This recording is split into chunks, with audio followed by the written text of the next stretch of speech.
Since winning power in 2019, this government has made levelling up a central priority, or so it says. Recently, the Prime Minister has made what he claimed was a significant speech about levelling up, though, like most commentators, I saw very little of substance in it. Investment and infrastructure spending are some of the key areas the government has promised to increase. Indeed, they focus very much on those, often to the neglect of other very important areas. But what is investment spending? Why is investment now so much lower than it was decades ago? And what has investment spending got to do with levelling up? Well, this week we bring you an episode from our archive, recorded last year, looking at the role of infrastructure spending in levelling up. Sadly, not much, in fact almost nothing, has changed since then, and so our discussion remains just as relevant as it was a year ago. I spoke with IFS research economist Ben Zaranko and with Tim Besley, who's Professor of Economics and Political Science at the LSE, and he's also a member of the National Infrastructure Commission. Perhaps the best place to start is to ask what it is we're actually talking about when we talk about investment or infrastructure spending. We hear about it so much in government announcements. So, Ben, perhaps I could start by asking you that question. What do we mean when we talk about, or when the government talks about, increasing investment spending as opposed to any other kind of spending? The broad way to think about investment spending is spending on fixed assets. So assets that will last more than a year and from which future benefits can be derived. So if you're thinking about investment in something like a building, in a road or a bridge that will be able to be used for years to come, that's as distinct from spending on running costs and wages for staff, for example, where it's spending this year and you have to make that spending again in the future. Now, the definition can get a little bit fuzzy when you get to things like health and education, where you can quite reasonably argue that investing in someone's health or education has future benefits. But conventionally, we think about investment in fixed assets, and that's typically how these things are accounted for in government accounts. Could I bring you in on that particular issue, Tim? I mean, is there a fixed economic difference between what we think of as investment spending or capital spending and what we think of as current spending? Is it so different investing in a road as opposed to paying a teacher for the skills they hopefully will be instilling in young people, which will last for years? Well, there's some blurred lines. So a good example actually would be in the area of skills and training. Often, if you think about how you build a system for delivering particularly skills that are relevant to employers, that will often require establishing structures for the long term. And that may involve building some buildings, employing some people to be in those buildings. And then, that's a skills program, but it really is a form of infrastructure too. So there are certainly grey areas between the pure concrete investment, building a road or contributing to a railway network at one end, but a sort of a middle ground. And actually, if you look at some of the recent announcements around school maintenance and school building, we might think of those as just school spending, but in fact they're part of the investment that lies behind an effective schooling system. So there's a whole set of things. It's really about those things where the payoff is more long-term than short-term, I would say. Okay, so coming back to you, Ben, on the question of, given the definition of investment spending, how much do we spend at the moment? How big a fraction of the government budget is it, and how has that changed over time? The definition we typically use is something called public sector net investment. So that's net of depreciation. So it's effectively the amount of new investment we are doing above and beyond the amount it takes to maintain and repair the assets we've already got. Currently, that's hovering just over 2% of national income, which is relatively high by immediate recent standards. But if we take a longer view of history, it's actually not particularly high. If you look back to the 1960s and 70s, government investment was regularly between 6 and 7% of national income. That fell very sharply, partly as a result of movements out of the public sector into the private sector as the scope of what government does change. You could think about the privatization of lots of capital-intensive industries like telecoms, car manufacturing, steel. Also think about the sale of council houses and so on. But there was also a general reduction in the amount of investment the government was doing to very low levels in the 1980s and 1990s. That's picked up a bit, now hovering just over 2%, as I say. The government has an ambition to increase public sector net investment to 3% of national income by 2023, which would be the highest level it's been sustained at for about 40 years, but not as much as we were investing in the immediate aftermath of the Second World War.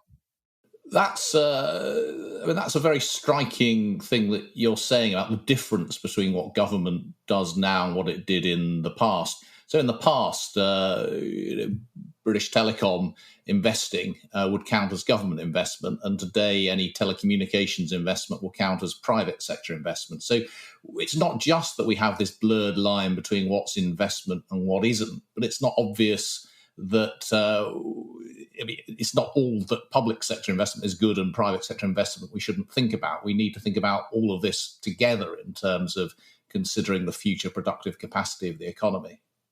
Absolutely. I think it's important to take these things in the whole. It's not necessarily better or worse if an investment is being done by the private sector, whether that's in the case of telecoms, or to take the example of housing. If a council house was owned by local government and local government spent some money upgrading that house, maintaining it, that might count as public investment. If now it was sold to a private individual and they take the same amount of investment in that house, it now counts in the private sector. That's not necessarily a problem, just matters where it's counted in the economic accounts. But I think that there's also a question of whether the same type of investment would be done, whether it's in the private sector or the public sector. It's not just the amount, it's also where it goes, how it's done, and the focus that might differ between sectors. You said that government's planning to raise public sector investment from 2 to 3% of national income. That doesn't sound particularly dramatic, but that's an increase of something over £20 billion a year. I mean, how big a change is that, and how plausible is that as a plan? I think it is quite big. It's certainly reasonably ambitious on the part of government. It's worth saying that this is nothing like as ambitious as what was contained within the Labour Party manifesto at the last election. Their plans implied raising investment spending to something like 4.5% of GDP over a similar time frame. So I think that it's ambitious, but it's perhaps somewhere in the middle of the scale of ambition rather than on either extreme end.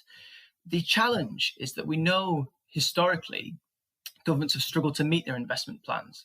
That's been true at times when the government was ramping up investment spending, as we'd like to see in the next few years. And it's also been the case when spending was on a downwards trajectory, spending came in lower than planned. So when it's on the way up, they underspend. When it's on the way down, they also tend to underspend. So the real challenge for the next few years is actually delivering on the scale of investment that they've promised and that they're seeking to deliver, making it operational, making it happen in practice, rather than just making grand promises and then under-delivering. Why is that? And that's, it's remarkable what you described, that year after year after year after year, almost irrespective of whether the plans are to increase investment or reduce it, the plans are never met. I think there's a few big reasons. The first of those is a very human problem of over-ambition. And people ambition's not a problem, but when you promise big and politicians are fond of making grand promises, like to announce big new infrastructure projects, for example, on ambitious timeframes. And if that happens in a systematic way, that can mean that you tend to under-deliver. Secondly, I think there's an important point here about the fact that capital budgets and investment budgets are often seen as easier to cut by the Treasury when times are hard. Now, capital budgets are separated from current budgets for exactly that reason, to try and prevent departments raiding the investment budget to top up staff wages, for example. But in recent years, the NHS has been under pressure, we know that, and the Treasury has repeatedly sanctioned they're moving money from their investment budget into the day-to-day budget to meet those day-to-day pressures, which has meant that investment in new hospitals and hospital maintenance has been lower than it might otherwise have been. That's a second point.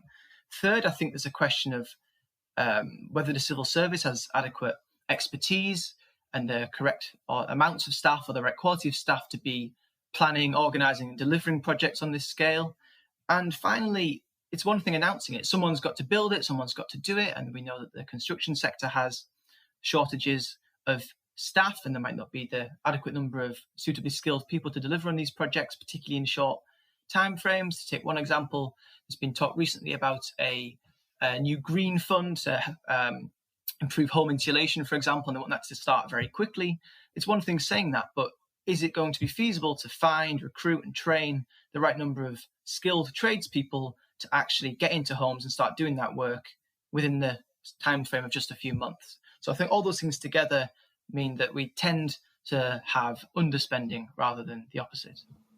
Well, let me take this opportunity to turn again to Tim Besley, who is on the National Infrastructure Commission. Tim, perhaps you could start by describing the role of that commission in the context of the sorts of things that Ben's been talking about in terms of making sure that we plan and manage the capital and infrastructure budgets appropriately. So actually, the National Infrastructure Commission was a response, I would say, to the big issues that Ben has been talking about. Principally, the need to have a strategic view about what the infrastructure priorities are, and it's not directly involved in delivery, but in order to be able to begin to have long-term delivery, you need to know where you're going to go and what are the priorities you're trying to meet. But also the fact that we have now in the UK a significantly privatised provision of infrastructure. So we have private water companies, National Grid, that runs the electricity network is a private company, electricity generation is private, telecommunications, as you mentioned yourself earlier, Paul. So it's important to have some way of coordinating the whole infrastructure area without regard to whether it's public or private. So our role is about a sort of integrated strategy for all elements of infrastructure, trying to bring together thinking where relevant that cuts across some of the traditional boundaries between sectors, but also to bring the best expertise within sector so that we can understand the challenges faced in different areas and to look out over a longer time horizon. The idea is that once you have a clear sense of the strategy, then you can start to put the funding to best use. And you're also given the importance of private investment, and we shouldn't underestimate how much infrastructure spending is in private hands now. The private sector needs clarity about what government policy is going to be. Take the electricity generation area as an example. If we're going to have private investors, particularly investing in renewables to supply to the grid, they really need to know what government policy is going to be over a longer time horizon if they're going to make those commitments of private capital. So it's about having a place in government, or at least we're an independent body, we're at one remove from government, but essentially advising government that can take that longer view and not be a prisoner to short-term political considerations. And so when it comes to, I think this is it's very important and very striking, this role of what is now in the private sector, as you say, key infrastructure like the electricity network and the water network are in private hands. But your role is to advise government essentially about how it should work with and regulate those aspects of the private sector which are providing these fundamental services, these fundamental bits of infrastructure which are so vital to making the economy run. Absolutely. And a good example is to keep an eye on the basis for regulation. So at the end of the day, the regulated utilities are going to be able to put more on people's bills to say fund the costs of reducing, say, carbon emissions. But we need the regulators also to be taking a view on the wider social benefits of different forms of infrastructure. So that means having a joined up and integrated view, and the National Infrastructure Commission is trying to provide that and working with all government departments where they have a stake in this, but also with the regulators and the Committee on Climate Change, all the pieces of government that are setting these priorities. So we've been talking about investment infrastructure in a slightly undifferentiated fashion up till now, and there is a general sense that if it's infrastructure, then it's a good thing. But what do we know about the long-run economic value of different infrastructure investments and where we're likely to get the biggest bang for our buck, and indeed where we might not be getting as much bang for our buck as we'd like? What we're very good at, I would say, through long-established practice is kind of immediate, small-scale cost-benefit analysis of very specific infrastructure investments. So we might know if we're going to put a new junction on a particular road, we can evaluate rather well, given the cost of that. We probably have pretty good cost estimates for a project like that, and a pretty good sense of, say, the reduction in congestion and therefore the time savings of doing something like that. So I would say at that end of the spectrum, we have pretty good tools. I think where the knowledge base is much thinner and therefore much more contested are to look at the big, long-term, integrated economic benefits from infrastructure investment. And I mean, even after the fact, it becomes highly contested. So we're about to open Crossrail in London. I say. It's still not absolutely certain when it will happen, but we're at least edging towards being able to open Crossrail. And I'm sure there were plenty of analyses done of the costs and benefits of Crossrail. But there are many things about business relocation, where housing will be created, that are really very hard to model and to get a convincing analysis of. And on that, I do think that it's a much harder thing to do kind of tightly defined quantitative analysis. And some of the most striking successes that we've seen, such as the creation of Canary Wharf as an alternative, or not an alternative to, but an extension of the City of London, I think would have defied cost-benefit analysis as a way of thinking about whether that project was worthwhile. I think many people would say it's a remarkable achievement to have taken effectively a wasteland in East London and created a 21st century financial and business hub. But we will never know for sure whether the cost benefit adds up. But the sense would be that it did, and it did in a way that would have been very hard to quantify ex ante. So if we look at contemporary debates about how to rejuvenate some of the more depressed areas of the UK, I think we do face similarly difficult calculative effort, barriers to getting accurate quantified analyses of what could be the impact. And the other thing to bear in mind is that infrastructure is just one component. It may be in some instances an important component, but it's not always an important component, but it still serves a role. So one needs to look at that in the wider context of the many different policies that you need to make a real difference to how an economy works. And I guess the classic current example of the difficulty of thinking through this is HS2, a potentially £100 billion plus project with all sorts of benefits claimed for it, but ones that in truth are almost unquantifiable. And when one's talking about projects of that kind and scale, I think you're saying that to some extent you're taking a bit of a punt on what the long-run effect will be, because ex ante is so difficult to know the extent to which it may or may not transform economic performance.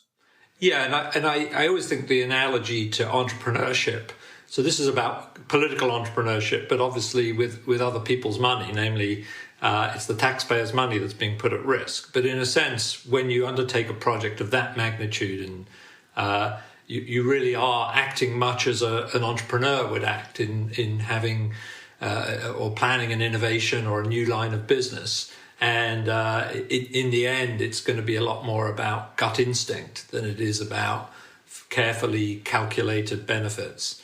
And on the scale that many entrepreneurs operate, there is a market mechanism which says if it's not successful, it just goes bankrupt and we never see anything else from it. It's a lot more complicated, as you're aware, when it comes to infrastructure, because you do have to commit, and in the case of HS2, very, very significant public sums in the hope that ultimately there will be really very transformative changes in the parts of the country that will be served by it. But nobody, just nobody, could stand up and credibly claim they have an analysis to prove that. So we are in a, for a project on that scale, we are in a place where it's going to be a kind of political debate between competing visions that's going to decide it, not a carefully reasoned scientific economic debate. It's a very striking observation from one of the country's leading economists that in the end, when it comes to spending these odd 100 billion here or there, it's as much to do with gut instinct as anything else. But I think it's absolutely right that in the end one is taking a judgment on the available information, but one that it's reasonable people can absolutely reasonably differ over. Ben, let's spend a minute now thinking about where investment spending goes. There's been a lot of discussion around what the government at the moment calls levelling up, and a lot of concern about the fact that apparently quite a lot of capital investment happens in London and the South East, arguably at the expense of other parts of the country. What do we know about the regional pattern of government investment? We know that there are regional imbalances in how much government invests in different parts of the country. So to take the prominent and the topical example of transport, based on the most recent numbers we have, transport spending per head in London is about 2.5 times higher than it is in the rest of the country. It's about £650 per head in London versus about £260 everywhere else. To take another example of something that we think might be important for boosting productivity and future economic performance, if we look at R&D spending by government and the higher education sector, spending in London, the South East and the East of England, relatively prosperous parts of the country on average, is about 80% higher per person than it is in the rest of the country. And if we look at total R&D, so including the private sector as well, it's about 90% higher. So there are differences, and clearly there are people arguing that should be more evenly spread across the country, and the government seems to be tapping into that. So it's not a baseless argument, I would say. But why do we end up with that? I mean, and you present those bare statistics, and it just sounds rather unfair. But why do we end up in a world in which so much more gets spent in those areas that already have so much more? It relates in part to what Tim was just talking about. So these quantitative analyses, these cost-benefit analyses of different projects, where you try and, as best you can, weigh up the benefits you expect to get from that spending versus how much it's going to cost you, and you pick the ones that seem to have the best benefit-cost ratios, or at least that's how it's supposed to work. And if you were to do a narrow economic analysis of a new transport project, for example, the economic returns are likely to be greatest in those parts of the country that have lots of highly productive jobs, dense populations, relatively high-performing local economies. Those areas, the return on your investment, the financial return, is likely to be greater. And so some people would argue there's a risk that past economic performance governs future investment, and you can kind of get a self-reinforcing loop. Now, it's understandable that the Treasury want to get the greatest bang for their buck and invest where the return is greatest. But as Tim was saying, ultimately, there is an element of politics in this, and we could choose to place greater weight on other factors apart from the financial return. It is worth noting that the benefit cost ratio isn't the be all and end all. The DLR extension in London and the Woolwich extension in London went ahead. The Leeds Supertram did not, despite the fact that the latter had a higher benefit cost ratio on paper. There are clearly political elements to this as well. But I think that the rules that the Treasury use to govern which investment projects get funding, the so-called Green Book, the Chancellor announced is going to review those rules, and we may see an update later this year, perhaps next. But it is something that the government's thinking about, and is clearly part of an important debate at the moment. And Tim, that comes very much down to what you were saying, doesn't it? The basic benefit cost ratio calculations will tend to point you towards investing in those areas where there are lots of people earning quite a lot. It's already quite congested, and so where something is successful already, there's a case for more spending. But I think I take from what you were saying almost that when it comes to big projects aimed at improving growth in other regions, you are having to take more of a punt on that kind of investment. But I think we need a more open and forward-looking discussion on that. And if our ambition had been to level up the regions of the UK, and we think infrastructure is an important part of that, then arguably we have not been doing that. So there needs to be some kind of rethink if we think that's where we're headed. But I just want to caution on one thing, that couching it only in terms of economic growth is also slightly problematic, because at the end of the day we should care about well-being, not just growth. And growth maybe contributes in important ways to well-being. But let me give you a very concrete, granular example. If you go to many rural areas, particularly in the north of England, one of the big complaints is that bus services end at 8 o'clock in the evening or 10 o'clock in the evening. So people who want to go out in the evening can't get home afterwards. Now, that may seem like an incredibly trivial issue, but if you're designing a system of public transport that serves people in areas where they're not currently served, that might be a big investment, but it may not raise their wages. So, at the end of the day, that's a good example of something where there's no reason to think that providing better bus services that connect rural people to allow them to go out in the evening raises anybody's wages. But it may have an impact on well-being. So we do need wider criteria. And I know that's a very detailed and specific example. On the wider issue of how we might level up, I think what we need there is something that joins up, though, the housing, the infrastructure, the skills, and that's where it's about going to be more than just a debate about do we have better transportation. And I think that's something we all have to realise before we begin the conversation. It's those complementarities between other factors and infrastructure that will drive things in the end. And if you get some of those wrong, you don't put the housing in the right place, or you don't provide the schools so that so people want to go and live in that housing. If those things are not all joined up as policies, then that's probably much more important to the long run, both growth and well-being of an area. And we need a way of thinking about policy as a strategy. And just to give you an example, I was asked at one point in my life to do a review of the EBRD's lending strategy. The EBRD, the European Bank for Reconstruction and Development, lends to projects with a view to aiding the transition away from communism towards capitalism in Eastern Europe. That's why it was set up. And there was a question, well, how could you ever do that by lending money to specific projects? And the answer is, of course you couldn't. Any specific project is not going to lead to some dramatic transformation from communism to capitalism. You need to think about critical mass. So how could a program of reform to which projects can contribute make that transition? And I think we need to have that same mode of thinking when we're thinking about the challenges of levelling up. It's the integration of maybe a number of infrastructure projects, some projects on skills, and as they say, housing, and how they will all work together.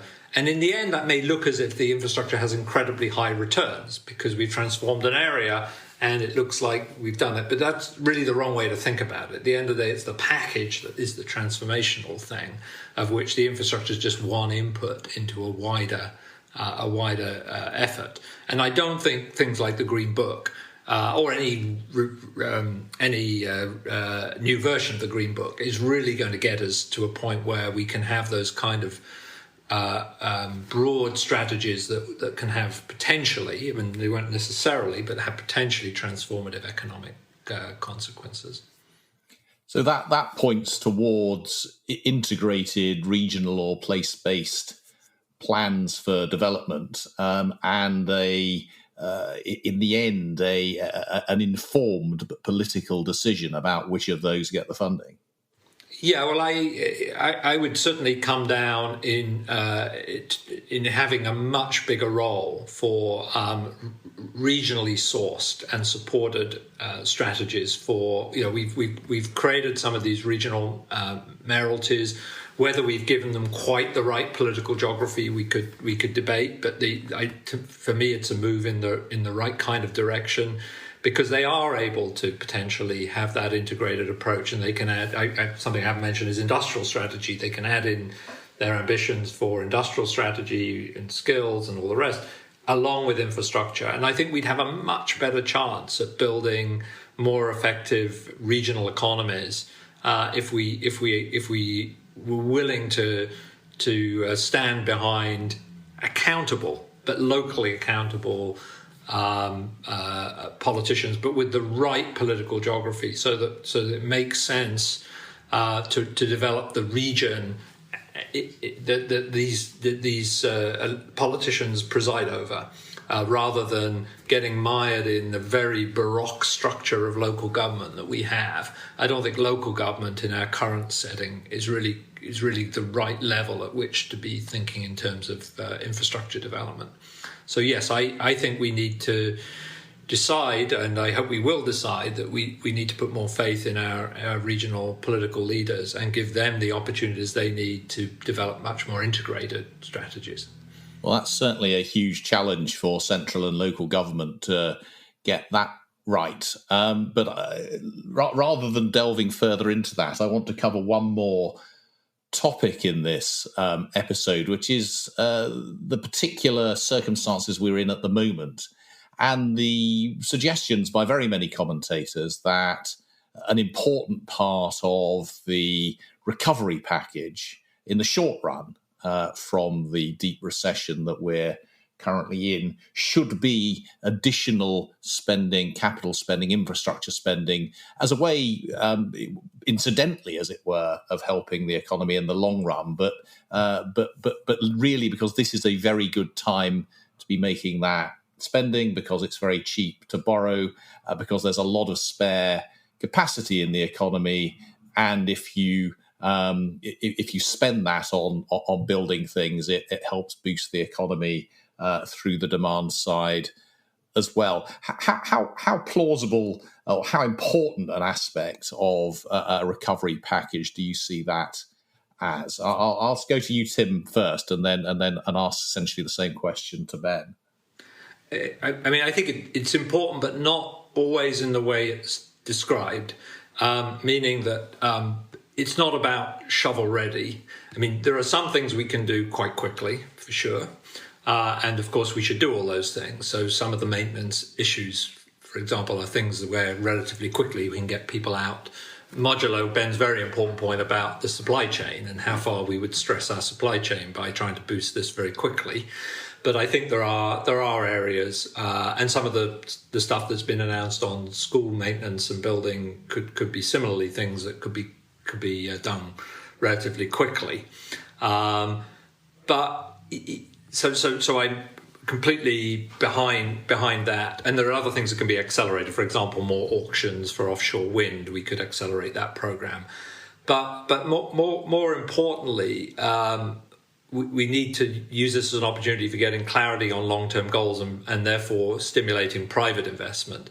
And that can be directly private investment in infrastructure-related things, but also private investment in things that will create jobs in the more traditional sectors of the economy.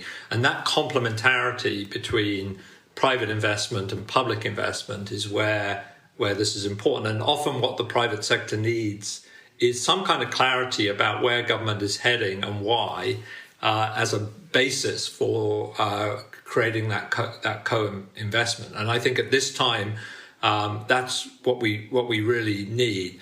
And I'll mention one more thing in relation to this. I do think it's time to have a national investment bank to help spearhead this too.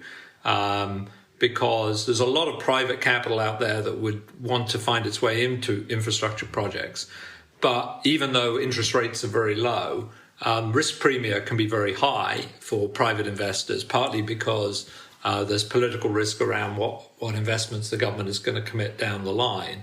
And I think a national investment bank at this point would help to provide a kind of degree of early stage investment that would ultimately stimulate quite a bit of private investment.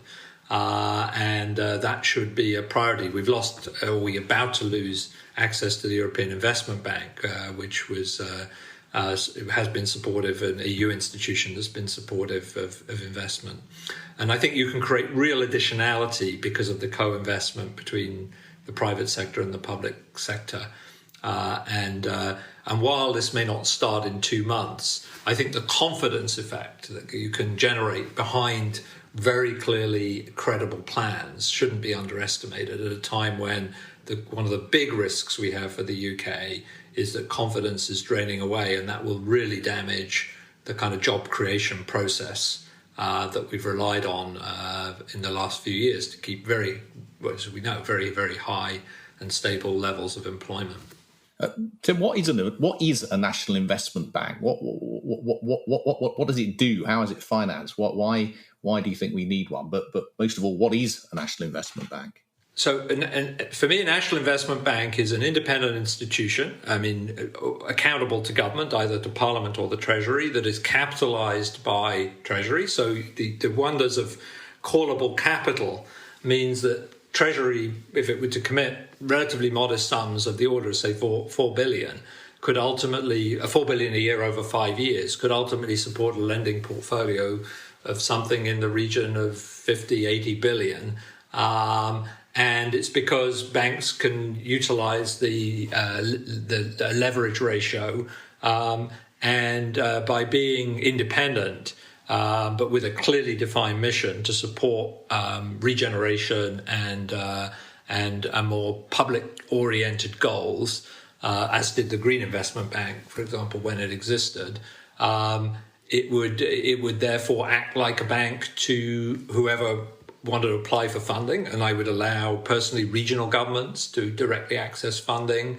For example, new interconnector project that we have going across the North Sea to Norway could be funded through something like a national investment bank. It's an essentially private project, but one where public funding of the kind that could come through a national investment bank could support it. So I see it as a very important tool in the armory of being able to support long-term investment. There are debatable margins about where would it end. Would it allow, for example, investment in skills-related projects? You could have that if there was a credible business case. I would actually open it up to quite a broad range of things. But in the first instance, it could be essentially a national infrastructure investment bank. But I prefer to keep it slightly more open. And countries like Germany that have KfW have made extensive use of this kind of institution, particularly in recent times because of the difficult times we've been in, and they actually used it as the vehicle for getting loans out to the private sector during the crisis. But I wouldn't necessarily say that should be its primary aim. It should be to support long-term development goals of the UK government. Finally, Ben, to you, the question of the role of government investment spending in supporting the economy in the short run. What do we know about how successfully governments have been able to do that in the past and the value that it might have in the current crisis? Well, we know that in the aftermath of the financial crisis, part of the fiscal stimulus package then was bringing forward investment spending from future years and trying to get money out the door faster. And you might run into problems of timing, like Tim was talking about and I was talking about earlier. But I think that it's certainly unlikely to do any harm. The government prior to the crisis was already indicating it was willing to borrow at very low interest rates to invest higher amounts than we have in the recent past. There's no reason why that wouldn't now continue. If they can bring some of that spending forward, that's certainly not unlikely to harm the recovery, and it might have some long-term benefits. We know the construction sector has been hit quite hard by the pandemic, lots of furloughed workers in that area. So I think that it certainly is unlikely to be damaging. One thing I would say to end on, though, is that there's a sense to which people are taking the crisis and the pandemic and whatever projects that their pet projects they believed in a year ago, they're now insisting that this pandemic has proved that they were right all along and it's definitely the right thing to do in the recovery. And in some cases, they may well be right. But I think that anything that's possible now was almost certainly possible a year ago. And if we do, as seems possible, have a permanent hit to our economic growth potential, if anything, the government's going to have less resources to work with than it might have done. So I think we should bear that in mind in the months and indeed years ahead. Well, thank you very much to Tim and to Ben for that fascinating canter through an enormous amount of issues in the investment and infrastructure field. I think we've learned an enormous amount about how public and private investment in infrastructure need to work together, why spending by the public sector in the UK now looks high by recent standards, but low by more distant standards. You've had some top economists here agreeing in the end that there is a limit to the role of economic analysis in determining where infrastructure investment should take place. The importance of that investment in the levelling up agenda, and also in thinking about how we recover from the current pandemic, not to mention a proposal for a national infrastructure bank. There's plenty to chew on there, and possibly enough to chew on another episode. But if you did enjoy this episode, please hit subscribe and rate us. And you can always stay on top of all of our latest work at the IFS by visiting www.ifs.org.uk, where you'll find a huge amount of work related to the current crisis, as well as fiscal policy in general. Stay well, and we look forward to speaking to you again soon.